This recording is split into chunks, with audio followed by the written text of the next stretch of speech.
महत्वाची बातमी, one nation one इलेक्शनवर Sanjay राऊतांचा हल्लाबोल आहे। वन नेशन वन इलेक्शनवरून त्यांना नो इलेक्शन करायचंय असं राऊत म्हणतायत। संविधानातील मार्गदर्शक तत्व बदलली जात आहेत असं देखील राऊतांचं म्हणणं आहे। आधी महापालिका निवडणुका घेऊन दाखवा असं राऊत स्पष्टच करतायत। लोकसभा निवडणुका, राज्यसभा निवडणुका, राज्याच्या निवडणुका त्यांना यासाठी एकत्र घ्यायच्या आहेत कारण ईव्हीएम मध्ये किंवा यंत्रणेमुळे एकाच वेळेला निवडणुका जिंकायच्या।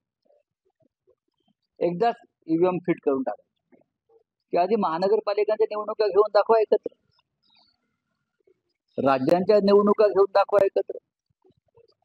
वन नेशन वन इलेक्शन ही लोकशाही विरोधी आहे। भविष्यामध्ये कदाचित नो इलेक्शन हा त्यांचा नारा असेल, त्याची सुरुवात आहे। आज वन नेशन वन इलेक्शन, भविष्यात हा देशच राहणार नाही, नो इलेक्शन नो नेशन हे सुद्धा हे करू शकतात, त्याची तयारी आहे। आम्ही सगळे इंडिया आघाडीचे लोक एकत्र बसून याच्यावरती चर्चा करू। भारतीय जनता पक्षाचं प्रत्येक पाऊल हे संविधानाला आव्हान देणार। घटनाकारांनी, संविधानाच्या निर्मात्यांनी ज्या तरतुदी करून ठेवलेल्या आहेत त्या लोकशाहीच्या दृष्टीने अत्यंत महत्वाच्या आहेत आणि मोदी त्या संविधानावरच हल्ला करताना दिसतात। वन नेशन वन इलेक्शन ही कल्पना मुळामध्ये शिवसेना प्रमुख बाळासाहेब ठाकरेंची होती। ते सांगायचं का आपला देश हा निवडणुकीचा देश आहे की काय?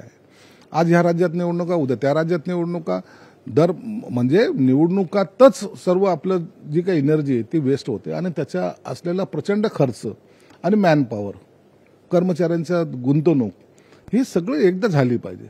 एकदा निवडणूक झाली देशाची, लोकसभेची असेल का विधानसभेची, ती संपली की विकासाकडे लक्ष द्यायला वेळ असला पाहिजे। मुळामध्ये शिवसेनेने सर्वात पहिल्यांदा याला पाठिंबा दिला होता, परंतु आता महाविकास आघाडीकडे गेल्यामुळं त्यांना आता त्यांचे मुजरे त्यांच्या समोर घालायचे असल्यामुळे ते विरोध करतायत। ह्या देशामध्ये एकाच दिवशी इलेक्शन व्हायचं, पण प्रामुख्याने काँग्रेसच्या काळामध्ये उठसूट राज्य जी बरखास्त केली गेली, असं त्या वेळेला सारखं हे बरखास्त केलं त्याची उद्या इलेक्शन, मग ते बरखास्त झालं त्याची परवा इलेक्शन, असं करून ह्या देशाचं वन नेशन वन इलेक्शनच होतं ते तुम्ही डिस्टर्ब केलं आणि त्या डिस्टर्ब होण्यातून रोज उठून राजकीय कार्यकर्त्यांना निवडणुका आणि निवडणुका महिन्याभरासाठी बाकी विकास कामं करायची आहेत, त्यामुळे अतिशय लोक स्वागत करतील।